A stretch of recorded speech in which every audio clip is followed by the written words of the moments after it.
Do you anticipate that the Broncos are going to go after a Russ Wilson or an Aaron Rodgers this offseason and after they put a lot of the offensive pieces in place and sign them to long-term during this year?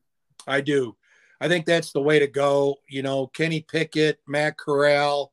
I don't think that's the way to go for the Broncos. They otherwise have a lot of veteran talent. They signed Cortland Sutton and Tim Patrick, and they have Jerry Jeudy and KJ Hamler through the second year. Noah Fant, a first-round tight end. Albert O, a tight end from Missouri. They kind of like the pieces. Javonte Williams had a nice rookie year at running back until the last couple of years. I think there's a feeling they're a quarterback away from being a contender. They've got to get a good quarterback, though, because there's three really good ones. There's a great one in Mahomes. There's a potentially great one in Herbert. I don't think he's great yet. I think he's good. Derek Carr, I think, is good.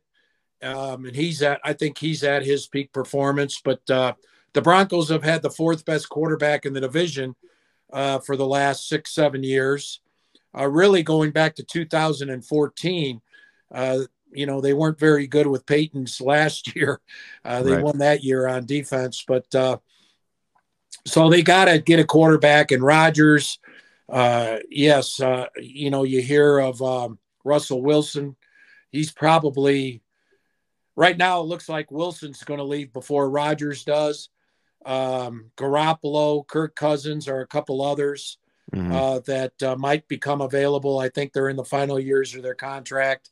So, yeah, I think the Broncos make a move that way versus the draft.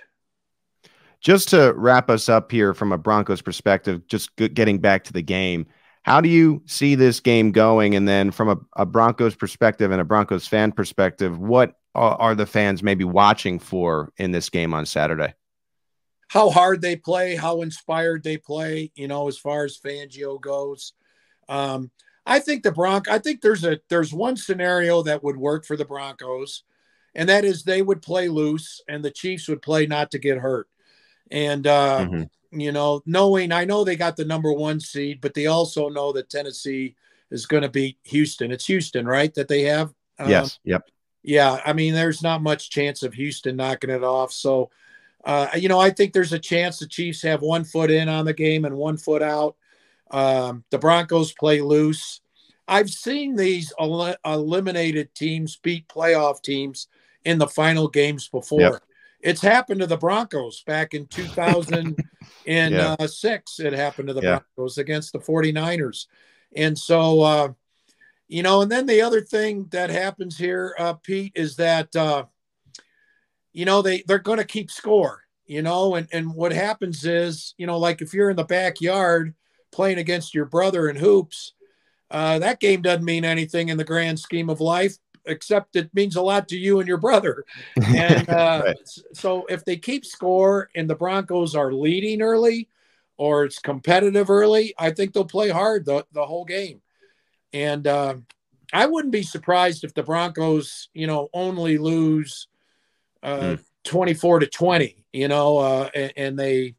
and it's one of those games where they cover the spread. I don't think they'll win. It's hard to believe that they'll win this game, but I can see how through funny twists and turns and just hanging around that they'll be competitive. Because one thing they have done for Fangio throughout the 3 years, they've always played hard, whether they're in it or not, and they're often not in it at the end.